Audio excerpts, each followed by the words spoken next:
Hello and welcome to another episode of the Winning with Shopify podcast. For anyone who's not tuned in before, my name's Nick and I've been hosting the show for a number of years now. If you've been listening for a while, then welcome back. It's great to have you listening to the show. Today I caught up with the amazing EJ from Sage, who run a thing called Inventory Planner. They're one of our partners. You've probably heard them in some of our pre-roll or ads in the middle of our episodes recently. Anyway, but an amazing piece of software, and we're specifically talking about the holiday season. Before we dive into that, and I'll tell you what EJ and I caught up on and some of the funny topics we started talking about, which are written on this piece of paper. And before that, please do check out the Growth Hub. We've relaunched it. I've never had so many people in my inbox in one go. So check out the Growth Hub. It's for brands only, which means if you're working on Shopify or actually any other platforms, but we call it Shopify anyway. But if you're a Shopify brand or another type of merchant running an e-commerce store and you want to get involved and talk to other brands about what's going on and join some roundtable discussions, everything else, it's completely free. Go to WWSpodcast/Growth Hub or go to wwspodcast.com and click Growth Hub. I think there's a dash between Growth and Hub in the URL. If you've done our SEO properly, there will be. Anyway, today's show, we spoke about optimizing your purchasing, stop guessing and start using data, talking to your vendors, which is something not enough brands do, and it costs them way too much money. You want to increase profit, definitely talk to your vendors.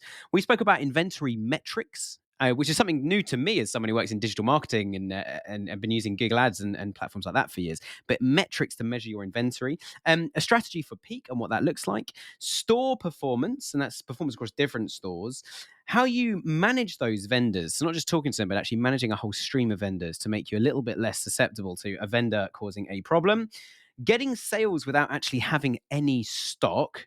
Guess what? January's around the corner, so they're all focused on peak. At some point, you're going to run out of stock if you don't start reordering, but also you need money to do that. So we spoke about that whole process.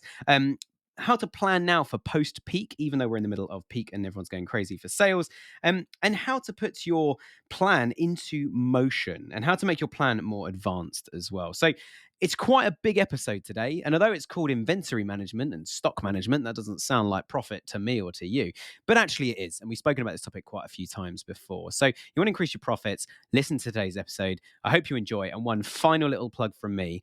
I've now shaved off my moustache, but the team and I ran a half marathon only probably about a week ago when this episode will go out. We ran a half marathon in native Movember. You might have seen a link in one of our emails coming out. If you want the link, then reach out to us. We'd love some donations. It is for a number of men's related charities here in the UK and across the world. I hope you enjoy today's episode. Thanks for tuning in. So EJ, welcome to the show. How are you? I'm doing great, Nick. Thank you for having me. This is going to be a great time. It's going to be so much fun. Awesome. Well, I'm so excited to have you, and it's great to meet you as well. I've met quite a few people from the Sage team over the years, but you are obviously from one of our partners, Inventory Planner, and we're delighted to have you back on the show and talking about such a hot topic, such a missed opportunity in every e-commerce business. So before we dive in, just tell us a little bit. If people don't know what Inventory Planner is, they've not been listening to any of our ads recently, tell us a bit about Inventory Planner and also what your role in Inventory Planner at Sage is. Yeah, absolutely. So if you think about Inventory Planner as a tool, as a software system, it's meant to optimize the purchasing process for your business. So obviously, when you're replenishing, you need to know what inventory to buy. A lot of people do it finger to the wind style. Inventory Planner is meant to be the science to the art of replenishment. It gives you the forecasted inventory, what you should be expecting to purchase. And then you can do whatever tweaks you finally want if you want to like pare it down to what you think you realistically want to have for the near future. We have a lot of folks just listen to the recommendations. We also have a lot of folks that listen to it, make some tweaks because things would happen in the future. And they say, hey, yeah, this is great. Let's run with this. Amazing. And it's such a missed opportunity. And we're going to come on to that a little bit as we go through. But obviously, one of the biggest things that is around the corner, and some people listening to the show have actually emailed me and been like, Nick, are you living in a bubble? Like Black Friday, peak, it's all around the corner. Like the holiday season's coming. And you've not really mentioned it this year because you mentioned it so much the last few years. One of the reasons, guys, is because the last few years we've mentioned it a lot and no one spoke to us about it. Like we didn't get any emails. So then the year we don't mention it, you're all reaching out. So it turns out we should talk about it, which coincided actually really nicely with yourself, EJ, and Jill as well, who we've had on a few months ago, saying, why don't we do an episode actually talking about inventory? Because imagine running out of stock through the peak season. So what are some of the things that businesses, especially Shopify merchants, should be thinking about with their stock, their inventory, how full the warehouse is, when they should be ordering, etc.? Like, what are some of the key steps they should be taking right now? Yeah, it's a really good question. I'm a huge proponent in starting as early as possible and using as much data as you can to make intelligent decisions. Again, as I said, a lot of folks finger to the wind when they do forecasting. It just gets worse over peak season and Black Friday, where it's like, hey, yeah, I know that I have this gigantic sale coming up. I know I have this period. I should be getting inventory, but I've been so focused on other things in the past that maybe I haven't gotten around to it. So if we're talking about things that I think like first steps that folks should be doing when it comes around peak season, early planning and have a plan, right? Get an understanding with your vendors, how much inventory you can realistically get from them over a period of time. Figure out what time frames you need to actually run your purchases for as you get closer up to Black Friday, as you get closer up to the holiday season. Harder to do if you don't have a software system, but something like Inventory Planner, you can look at it. It'll tell you what your lead time, what your days of stock are. And as you get closer to a period in which you're going to sell gangbusters, it'll tell you to order more and more and more to ensure that you don't run out of stock. Because we know that obviously if you lose inventory for a period of time, it's really hard to keep those customers happy because they're likely going somewhere else because you already marketed to them saying, hey, come and buy stuff that I have. It's kind of embarrassing when you don't have it. Yeah, absolutely, absolutely. And I love the way you, specifically you as well, and it was great having Jill on, but the way you describe some of this about the art of keeping it, keeping inventory on the shelf ready to sell. We'll talk a little bit as well as we go through as well about what to do with dead stock or how to avoid dead stock. 'Cause I think it's a two, sort of it's a two-way street, isn't it? Like you don't want to have too much dead stock lying around, but you want to make sure you've got stock in stock. And I love what you say as well about actually that you tell customers like come buy my stuff, like holiday season's coming. Or we had one client who said you get early access to Black Friday, sold out of everything. And it was like, oh my gosh, it was like, what a great thing to do, but now what are you going to, like, it's going to create it's going to be a tidal wave effect now of people not being able to find stuff. And how often do you guys find that actually, something you've just reminded me of, merchants don't talk enough to their vendors? Like how often do you find that they're like, I don't know what my times are, I don't know what number to put in that box on inventory planner system because I never talk to them. I order it, sometimes it's a week, sometimes it's 6 weeks, sometimes it's 6 months. It's unfortunately more common than you would think. I can't put a number on it, but I know that whenever I speak with businesses, because I'm a solutions consultant, a sales engineer, so I'm one of the first faces that any business sees when they're looking to buy something like an inventory planner or a retail analytics or a Bright Pearl. It's more frequent that they just have the buying relationship with their vendor, but they haven't actually built a working relationship over time. Um, getting some distribution across all the vendors that you have is always great, right? You should diversify the sources that you get your inventory from, but don't ignore the power of building a good relationship with those vendors because your emergency is not anybody else's priority. And the best times to make it their priority is when you have a personal relationship, you have a good working relationship with somebody. They'll move heaven and earth for you if they like you, right? So it's something that I think more businesses should focus on, but for good reason, it kind of gets overlooked sometimes. Yeah. And I guess that having that relationship as well. I mean, we half our business is lead gen for B2B companies. Like, so e-commerce is only half of what we do. And we always use the phrase that people buy people. And we've seen the power of just putting a face in an advert saying, this is John, one of our account managers. Talk to John about your IT solutions or whatever the product is. Or John's an insurance expert. And John can tell you exactly what you need to know about insurance, what you need to insure, how to insure it, how to save money on it, how to make it easier, and going down some of those, so there's some kind of customer challenges, those customer frustrations that we can solve. And it's exactly the same with your vendors. Build that relationship. And I guess if you build a relationship, you could actually start to agree some things with them rather than them just going, yeah, when you order, just joins the back of the queue. And we're just like, oh, we're busy this week, so it's going to take longer. Or actually, we've got nothing on, so we'll send it out tomorrow. We can manufacture everything today, and it'll be, all be in a shipping container tomorrow, heading to your office or to your warehouse. Was actually you could agree in that conversation, in that relationship, couldn't you? Saying like, whenever we order, we don't mind if you like sit around doing nothing for 2 weeks, but we just always want it to be 4 weeks. If it's always 4 weeks, we stick to that. We agree that, and there's some sort of fine if you don't stick to it. Like you can agree some sort of partnership to say like, we need stuff when we need stuff, and you give us a heads up going, this season over holiday season it's going to be 6 weeks. And I'm guessing they can then put that into inventory planner, can't they, to go, actually we're going to have to order earlier on this stuff, and we know Yep. we're going to have to do that. Yep. I think that's the magic of something like an inventory planner, right? It looks at a window of time in the future of when you should be replenishing. So for those of you that don't know, actually, let me try to probably explain this from the ground up.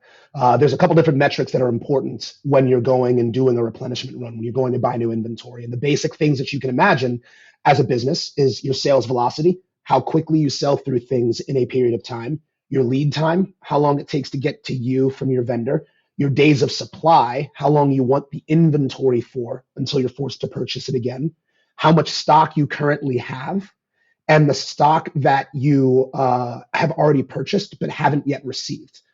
Those are all kind of moving targets, but the most probably important moving target and all that is the lead time and days of stock. Because as each day shuts off and moves to the next day, that window slides forward. So maybe, January 1st, you didn't expect to have any inventory, but your sales actually didn't do too great towards the end of December. Inventory planner is smart enough to see, oh, January 1st, well, we actually do have inventory. We didn't plan on it originally, but now that the windows move forward, we do. Okay, well, we know how much not to purchase now because we have stock left over. Same with the vice versa, right? We don't have any inventory when we planned on it. Inventory planner is smart enough to say, hey, in the future, we're not going to have inventory. You should be focused on replenishing now because you're going to run out in this period of time.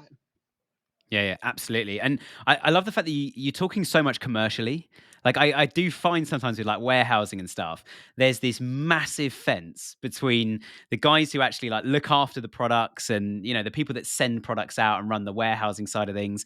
Sometimes the finance teams over there as well. Then there's this big fence, and then there's the sales and marketing and the kind of front end of the company, and they don't talk, they don't connect. But you've just spoken about actually predicting what is going to sell and when. And I spoke to Jill briefly about this months ago as well. And it'd be worth talking about it a bit more now, especially coming into peak, I think, is how valuable the brands find that data is of going, we know we sell this product out really quickly. So actually, we can use that to our advantage in sales and marketing and go, we're not going to discount that on Black Friday because we just sell it really well. And actually, you guys have the data, don't you, of what is actually being shipped from the warehouse? We do, yeah. And again, that's one of the great things about the tool. I always call it, again, optimization of buying. In order to be really optimized in the purchase process, you have to have a really good and lockstep understanding of what's happening on the selling side, right? You can't hope to know what to buy if you don't know what you already have and you don't know how quickly you sell through what you have. The disconnect a lot of times between those different parts of the business is always, hey, we have our software that we look at, we have our sales channels that we look at, you guys just worry about the inventory. Well, if we don't have a login to the software that you use, if we don't know the software that you use to tell sales, how are we getting information? Inventory planner just integrates to everything, right? So if you're using Shopify, if you're using, any e-commerce channel, the ideal is that you don't have to ask the sales team. It just gets sucked into the tool that you're using to replenish. So yeah, that's the point. And that's what we're hoping people recognize as time goes on. And that's what our customers so far have recognized is there's a lot of power and a lot of efficiency in just pulling information in and then just running with it. Yeah, absolutely. And we had a situation, I probably mentioned this on the show with Jill as well a few months ago, but we had a situation with a client where like we finally on Google Ads got them above that magic dotted line called break even. It was like, great, we're making profit. It's taken a few months, but we're there, we're making profit. And I sent an email, like quite a cocky email going like, guys, we're making profit. We've done it. Like I'll pick up my Ferrari tomorrow, shall I? And the finance director replied and said, I'm really sorry, but the product you're selling, the delivery costs more than our margin on it. So if you sell that product, you've got to sell it with something else. Can't be on its own. I was like, don't do this to me. I was like, that's you problem. You fix the delivery for me. But actually, I think it's that whole profile, isn't it, of tying together like what's selling today, what's not selling. And I think brands do make, you said it earlier on, just kind of like guesswork, just finger in the air and go, okay, people love this product. So let's discount that. Imagine how many sales we'd make. Actually, I think there's a science in discounting the stuff that is end of line, or I think it's Lululemon have an amazing their site said like we made too much. I love that. It's like we made too much. I've seen it. People have gone almost like for the sustainability angle as well, saying like, we don't want to send this to landfill. Like help us avoid landfill by buying these half price products, or even just really simple, call it outlet, to get rid of stock. And how, I mentioned it earlier, how important is it for brands to not be sitting on dead stock? Like, what does that do to, obviously, to cash flow and to the marketing opportunities if you've got dead stock lying around that you've paid for and haven't sold? It is probably one of the leading issues for e-commerce wholesale retail businesses is dead stock. Honestly, I think of it this way. Imagine you bought a car and it doesn't drive anymore. The engine's seized. You got to get rid of it somehow because you need to get another vehicle to get into work.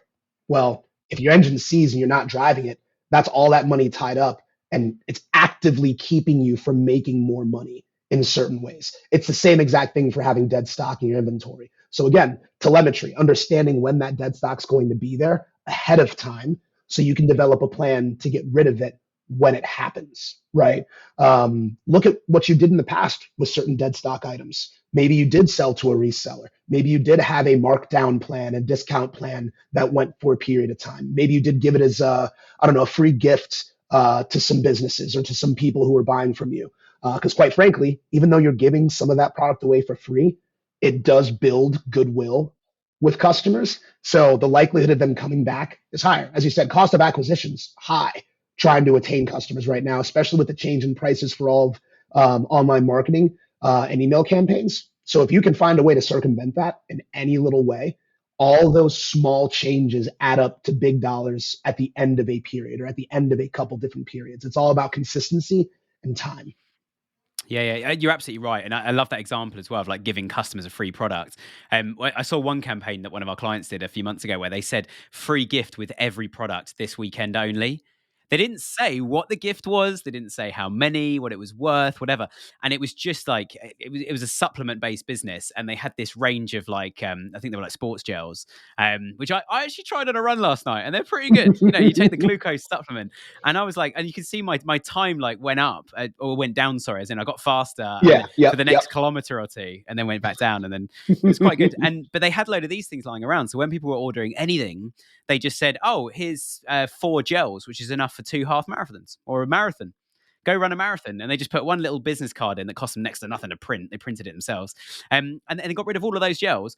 And then they suddenly found that, which your software would have gone berserk with this. They found people were then contacting them going, "Wow, these gels are 40% off, and you sent me some for free. I'm buying loads." And they were like, "Oh, now we've sold out." And it's like, wow, the power. And I say it's really sarcastically, but like the power of marketing. You know, like it's there will be someone who wants almost any product. It's just, are you marketing to the right people in the right way with the right proposition? And when they then bought loads more of these things, put them at full price, and sales dropped again. And it was like, I think we've learned our lesson, guys. Like, you can't make a margin on this product, but you can give it away as a freebie and people love it. So actually, if it's only costing you like 30 cents to buy each one to give to each customer, could we drop every order by 30 cents, but increase lifetime value, increase the sentiment we're going to get on reviews, which helps with marketing? And that was a KPI for them at the time, was like, we've got 400 or 500 reviews on Trustpilot. We need to get thousands. So we started coming out with some of these KPIs, and it becomes so much more fun than just like SEO's doing well, PPC's doing well, email's doing well. And it's all getting a little bit worse every year, but no one really cares. We're still profitable. It's such a more exciting business for that. But I mean, in terms of both dead stock and keeping stock through peak, obviously suppliers are really, really important. Like, you talk about the relationship. Is there anything else in that? Like, is there a strategy people should be adopting through holiday season to not hit January with a ton of dead stock that didn't sell, but coupled with making sure that they haven't landed on, having too much, having too little? Like, what's a good strategy to deploy with that? Yeah, no, that's a really good question. And I think the strategies change depending on the size of organization or the number of inventory sites you have. So there's a business, Astrid and Mayu, that uses Inventory Planner. I think they have north of 20 different locations. Obviously, they use it for replenishment, but they also use it for inventory balancing between locations. Because during peak season, some products do really well in some locations. Those same products don't do very well in other locations. Because again, if you have different inventory sites, if you have different storefronts, it's very much dependent on the demographic of where that storefront is, right? So they'll look at Inventory Plan and they'll find, hey, these 8 products not really selling very well in store A. Store C doesn't have any left. Let's go ahead and transfer inventory. So a strategy is obviously inventory balancing. Inventory balancing makes a lot of sense from the top down, right? For replenishment, for buying from new suppliers, obviously timeline. The further out that you can think about it, the better you get to plan for shipping methods, right? There's a anecdote you said about, hey, this item that we're using, it costs too much to deliver. So yes, we're getting profitable, but at the same time, we can't sell this item anymore because it's too expensive. thinking about that further out than, a month before Black Friday or 3 months before Black Friday, getting an understanding that you're going to probably want to sell this item because last year this item did very well. If you think about it for a little bit longer, you get more of a chance to negotiate with that particular supplier how you get that inventory shipped to you and the costs for it. Because some businesses, they have freight on board. Some businesses, they have to buy their shipping themselves, right? So it all depends. Beyond that, I'd say it's it's a hard thing to think about because it's all so very specific for the individual business that you are. But if I were to think off the top of my head, definitely diversity of vendors, extended timeline of purchasing for further negotiation, volume discounts also, I think, are a really big deal. If you can convince your supplier that you will buy from them consistently for a period of time, building up to peak season, that you'll always get a certain number of items, like minimum order quantities, for instance. Having that in a purchase plan is always a great idea working with different vendors because what they're seeing is, hey, you're guaranteed to order at least 1,000 units every time. That's cash in our pocket immediately. We have a lot of smaller partners that we work with that buy 15 or 20 at a time. We want to work with you more frequently because you're a larger buyer regularly. So yeah, it depends on cash flow, depends on the kinds of business that you are, depends on the size and longevity of your business overall. But those are the first things that I would think about. Yeah, no, I love that. There's some really good examples in there, like really, really good. And I think just that whole, it does come back to relationship, like you say, or like you said earlier, sorry. But I think it does go quite deep into a business's DNA, doesn't it? Do you want to up your influencer marketing game? Do you want to meet more influencers, have a better working relationship with influencers? You might even be struggling to talk to them in the first place or even get them to talk about your product and post to their audiences. Well, at Winning with Shopify, we have teamed up with Affluencer, which is an app you can install on Shopify, and it comes with a 30-day trial. And even in those first 30 days, you can meet a load of influencers and start promoting your product. So there's no excuse. Go and install the app, start the 30-day trial, and give it a go yourself and see how you get on.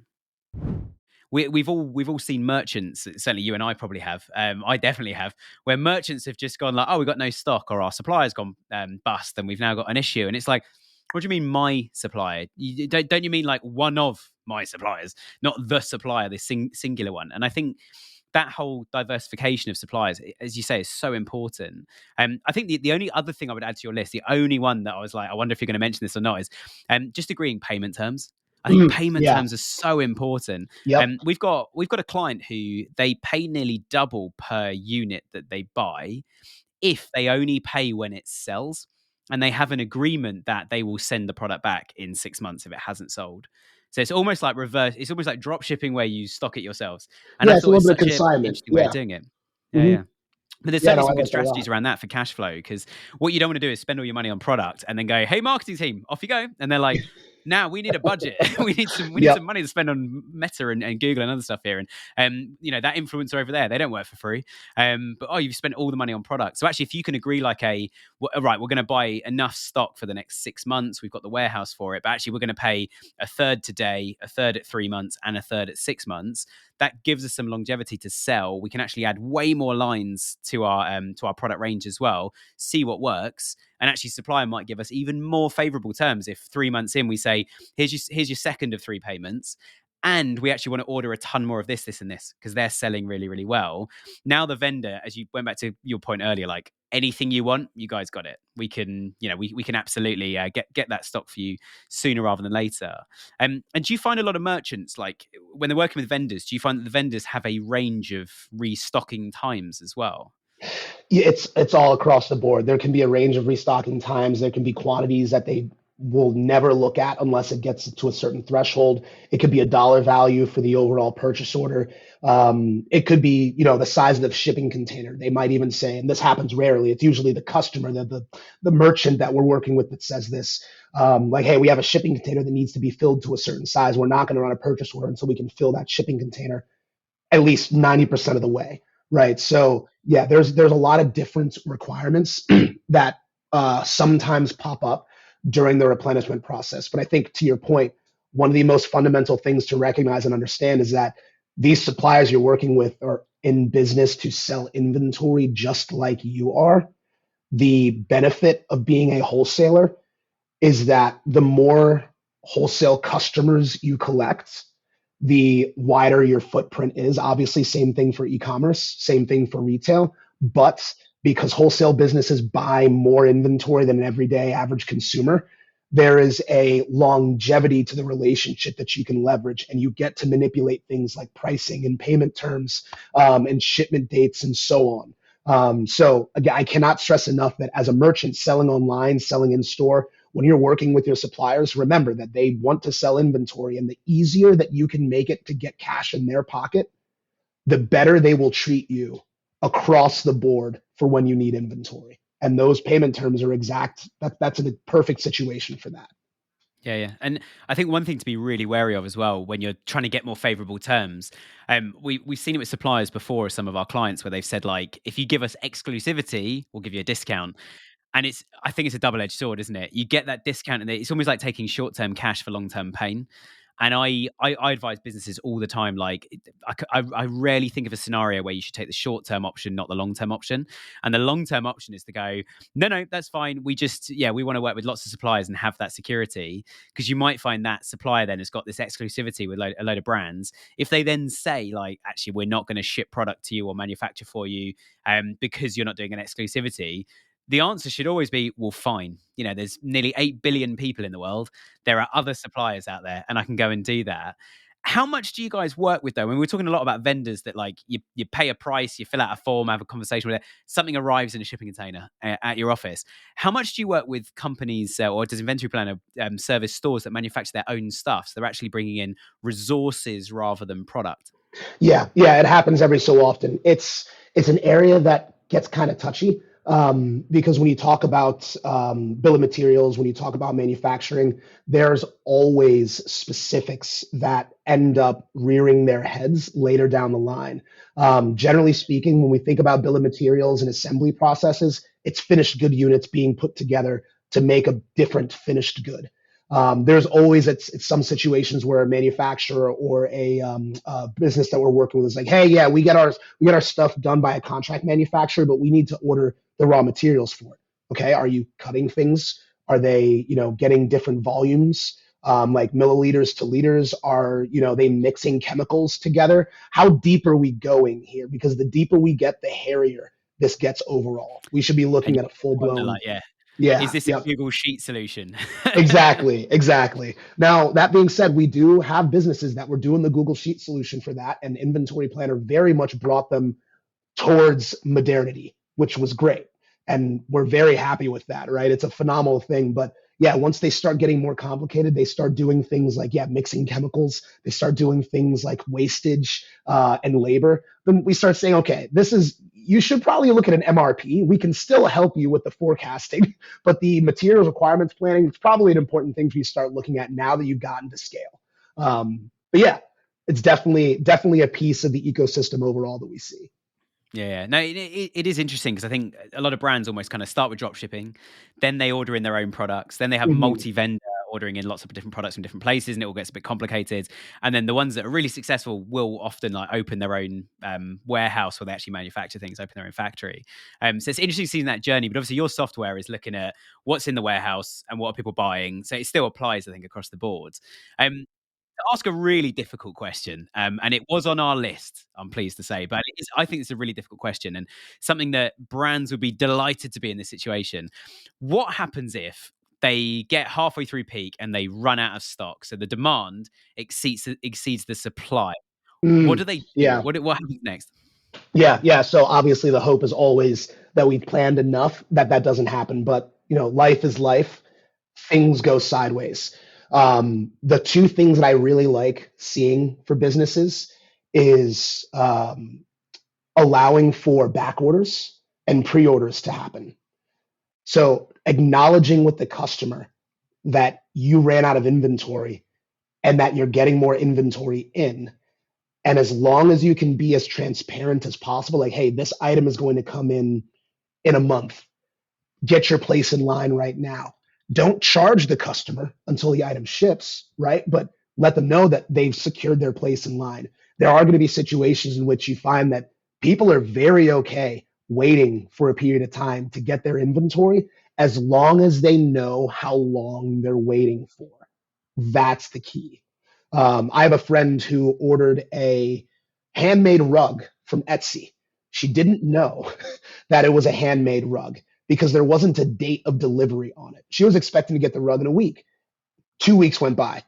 She emails the designer, and the person emails back, "Hey, I am hand making this right now." Sends her a picture. She's like, actually, this is great. I didn't realize that I bought a handmade rug, but yeah, this is fantastic. All right." He's like, "Yeah, I'll get it out in like 3 more weeks." 3 more weeks came by. She had it at her door. It was very much a, hey, if you told me in the first place, perfectly fine. I still would have ordered the product, but knowing at least is what's important. Yeah, absolutely. And we actually did a CRO test recently with one of our clients. They had a load of stuff that was pre-order, and it's stuff they always like get them in stock. They come in regularly, but you're absolutely right. It was that communication. So they put pre-order on loads of things, and on Microsoft Clarity, which for anyone who's not used, it's a bit like Hotjar, but it's free. It's one of the few times I shout out Microsoft and say they've done a really good job here. Use Microsoft Clarity. It's free. Don't leave it on the site all the time because it is a code. It can slow down page speed, and I'm an SEO person, so it's important to us. But Microsoft Clarity was showing us that if anyone landed on a pre-order page, they bounced quite often. If that was the first page they hit on the site, they would leave. And a lot of our Google Shopping was targeting pre-order pages. So as a quick test, we took pre-order out of Google Shopping. Conversion almost, sorry, not conversion rate, but revenue almost doubled. Same spend. So like our ROI is doubled. And it was like, great. And the client's like, how did you do that? And we said, well, we're not targeting pre-order anymore. And I know you guys actually listen to the podcast. I won't say the company name, but I know we're having this with you guys at the moment. But we're hitting like 3.2, 3.3 to 1 at the moment over the last few weeks. And it's a record revenue. And part of it was that equation. But we've done exactly as you explained. We've started adding estimated arrival dates. Some of them, which I thought was fascinating, it says pre-order because you order it, then they order it, and then it arrives. Instead of that, we just put in stock, arrives in 1 week. You know, it's a sofa, it's a bed. In stock, arrives in 1 week. And it's not in our stock, it's in the supplier's stock, but it's in stock. We can see the item is there right now. And if not, we can refund, have a quick conversation, whatever, if we need to. But generally speaking, it is there and the item is available. And it was actually just finding out like what was one of the pressure and pain points here that we can change. And it was exactly that, it was that pre-order. But you're absolutely right. I think yeah, if you can get that ETA on there, you're going to get a better response. But the other thing I've written down that I want to flag, because I think this is such a golden point you made, when something's out of stock and people join the email list and it's like, we'll let you know when it's back. I think people are so bored and do not trust back in stock. Email me when in stock. People are impatient. So I think the phrasing used, I love it. And it's, again, putting marketing on top of it rather than just being functional and factual, but they secure your space in the line. Say like there are 22 people waiting for this. You can be the 23rd and we have 500 of them on order, or we have 100 on order or something. So you can secure your place. Suddenly the whole psychological side of gamification comes in and it's like, oh, I could join the queue. I'll just put my email in. It's free. They're not going to charge me now. I join the queue and I've secured my place in line. And then I think, to your point, like obviously you can do something with that. Send them emails going like, you still secured your place in line, but we do actually have these in stock. So you can order one of these now. And then we'll send you another email saying, do you still want to be in the line, or do you want to drop out the line, let someone else have it? Now you've bought something else. And it's like, wow, what a set of communication. You're building a relationship with the customer. Lifetime value is going to go out. And they go, these guys have nailed it. They know how to look after their customers. And going back to the old days, it's exactly as you would if you walked into a store and said, you don't have my size. I'm getting one on Wednesday. Why don't you give us your number? I'll give you a ring on Wednesday once the truck arrives. You can pay for it now, or you can come in and try it on, etc. Make sure it fits. Whatever. That's a bespoke service. It takes 20 seconds. And anyone would do that. But I think it's really powerful, but you can't do that without the data that you guys have got, can you? Of when's it going to arrive? How long is it going to take? Exactly. Yep. Awesome. All right. Let's talk about the final thing then. We got a little bit of time to talk about this, I think. Peak will finish, and it finishes every year.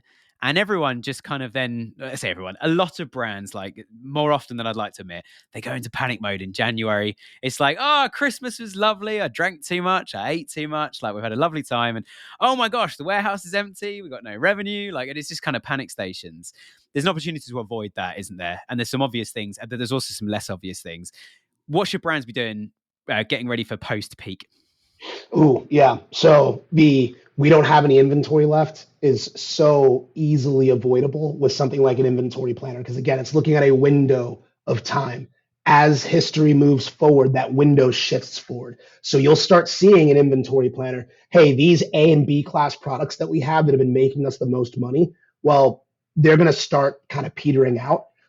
We should probably focus on replenishing for the January through March period because last year these products are the ones that sold, right? Or we know that peak is winding down. The system's recognizing that peak is winding down. We should be replenishing towards the end of the season. Let's focus on buying new product because we're flush with cash now that we've been selling through in December, right? So that's number one. Again, using software, using technology to recognize the period that's coming up and what inventory is necessary around that time. Optimization of the inventory that is left around. If you're sitting there and you have no inventory of the items that sell the most, you have a lot of stuff that doesn't sell very well.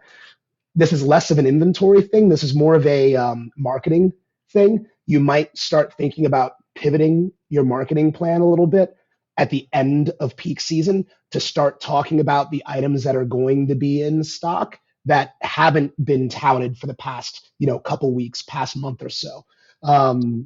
It's let's see what else is there. There's so many like little things that are avoidable and so many little things that can be done in the warehouse to assure yourself that you will continue selling through a period of time. But those first two things I think about. And then obviously, as we said, the pre-order, the back order function, allowing yourself that still in January and February and March coming out of peak season. If you're left with too much inventory, discounting, marking down for a period of time, working with resellers to get rid of products that you don't necessarily need in this upcoming period. So many things that can be done. Absolutely, absolutely. And I mean, what are some examples would you say of like how brands continue trading in January as well? Because for some brands, it is really tough. Like Peak's obviously massive, and you made a really good point. They're cash rich. What are some of the things that they can be doing? Let's assume they've got the inventory in now, without discounting. Is going to be my only caveat. I know it's a really Yep. tough question, but what do Yep. you see? What do you guys see brands doing to keep that inventory being shifted to customers through January and products being sold? Yeah, the optimization is selling piece. As you said before, it's really important to reach the right customers. The customers that you got over peak season are not going to be the same customer profile that you get during, off peak. So it's important for you to have a marketing plan and have a marketing plan for that upcoming period. Recognize that your customer profile is changing. Use this opportunity as a time to experiment a little bit. Again, you're cash rich right now, assuming you had a great peak season. So take a little bit of time to start, thinking about getting new products that you didn't necessarily have before. Expand your product line a little bit. Maybe rather than expanding your product line, start looking at selling the items that you don't typically carry very often, but have been kind of, collecting dust on the shelf. Use this time to practice different things since you do have the free time now, since things have slowed down a little bit. Maybe work with different vendors. Start looking at collecting different suppliers for the inventory that you generally sell. Opening up new supplier doors a lot of times opens up new products that you can bring in and opens up new relationships with customers in different regions. Because again, those vendors that you're working with probably sell the same products to other kinds of businesses. A little bit of extra research might be a good way of understanding how they actually reach customers in those specific timeframes off peak season. Yeah, So I'm not absolutely. sure. And Go ahead. Yeah, I was going to say, I'm not sure if that yeah, answered the question directly. It's kind of like dancing around some it is very direct specific, answers. isn't it? So Yeah. yeah, no, I think it's a really good answer. And I mean, two things I would add to it quickly. One is that you're absolutely right. We see it year in, year out where brands get overexcited, going, "Wow, look at all these new customers," and then they're emailing them in January, and they're like, they'll buy in Feb, and they get to Feb and they don't buy, and they don't buy them, and then you get to next Black Friday and peak, and it's like, oh look, they're all buying again. That's fine. Just take the money once a year. Just go for it, but segment them out from your normal customers because you don't want people receiving emails, not clicking on them, receiving emails, deleting them, receiving emails, unsubscribing from them. So just send them an email every now and then and just keep that kind of like little relationship going. The second thing I would massively advise, and we do this a lot with certainly with our SEO customers, and with our PPC customers as well that work with us, we start planning peak in January. And I know, like, we're talking about planning ahead, and to you and I, it's like, yeah, that's a great idea. In reality, it's hard because you always have 50 other plates spinning at any one moment. But actually, January is such a unique time to go. It's fresh in our heads. There's going to be personnel changes, whether it's in my team, whether it's in the client. So people are going to forget. So actually, if we plan peak now and go, it's just happened, if we could do it again right now, which we will be next year or this current coming year in January, what would we do differently? And start actually build out your timeline, your marketing plan, what we're going to do with inventory. If there's a product that surprised you, find, as you say, find some vendors, offer 5 of those 5 variations of that product this coming Black Friday and see what happens with all the other things we've spoken about of how quickly can you replenish it, that sort of thing. But I do find that, like, yeah, there is a bit of a lull coming into January. Everyone's like, wow, we kind of done it. We sit back, they forget about it. And then you get to like November 17th and it's like, oh my gosh, peak, what are we going to do? And then panic. Yeah. The whole message today is plan ahead. Mm-hmm. I mean, it just out of interest, and we'll kind of finish on this question, I think. How it probably varies, I imagine, my business side, number of SKUs, number of staff. How far in advance, generally, that window you mentioned, how far in advance are brands generally planning and preparing? Like, is it years? Is it weeks?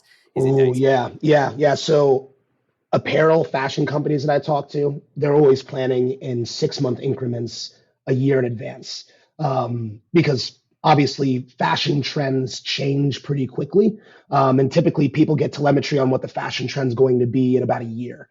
So it's always spring, summer, fall, winter is usually the breakdown I see happening. So seasonal products absolutely make sense to do it that way. For like everyday consumer items that aren't seasonal, things that are just like they kind of sell through the time frame with no rhyme or reason, usually I want to say it's about 6 months to a year in advance. However, I know some of the businesses that I've spoken to in the past 3 months, and they'd probably laugh at hearing that, saying, "No, we're planning like 3 months in advance right now." Yeah. And I think that's the reason why they're looking for software, right, to make things a little bit faster and easier for them. But yeah, I would like to say for everyone listening, the average that I feel comfortable stating from what I've experienced is about 6 to 8 months of planning ahead. Extend that, obviously, doing that post-mortem after peak season to recognize what worked and what didn't work is incredibly important for getting a successful peak season this upcoming time frame. And no one's ever going to be angry or upset at being more prepared than being underprepared. Yeah. So I always err on the side of caution. That means April, May 2025, you should know, you can change the plan. It's just the plan, but you should have a plan in place for the whole of peak. And I think, really good point to finish on, I think. And I really appreciate all your insights. I've written a whole page of notes. I hope all my listeners at home have as well. But yeah, EJ, I really appreciate your time. Thank you so much for joining us. And thanks for sharing such amazing insights. Yeah, absolutely. Thanks for having me here. As I said, this is going to be a lot of fun. It was a lot of fun. Awesome. And for anyone watching on video as well, it looks like it's nearly morning where you are as well. It looks like the sun's going to come up soon. What time is it? 6:44. There we go. It's lunchtime where I am right now. So I'm heading out for lunch with the team. But thank you so much. And for everyone listening at home, thanks so much for tuning in again. Hit subscribe, leave us a review, and make sure you come join the Growth Hub. The Growth Hub is absolutely incredible. The new platform's incredible. And it's great to be meeting so many of you guys, hearing your problems and helping you out with stuff. And most importantly, it's completely free. So tune in again next Friday. Check out the Growth Hub. And thanks again for joining us today. Does your email marketing suck? Do you wish it converted better and integrated better with your store? Well, there is a solution. We've partnered with Seguno, who are an email platform that is built into Shopify, which means you don't have to leave Shopify to go and manage your email campaigns. So you can run your marketing at the same place you run your shop. To learn more, you can claim your free customer analysis and strategy session and visit seguno.com/winning with Shopify. That's seguno.com/winning with Shopify. Seguno is made for merchants, not marketers.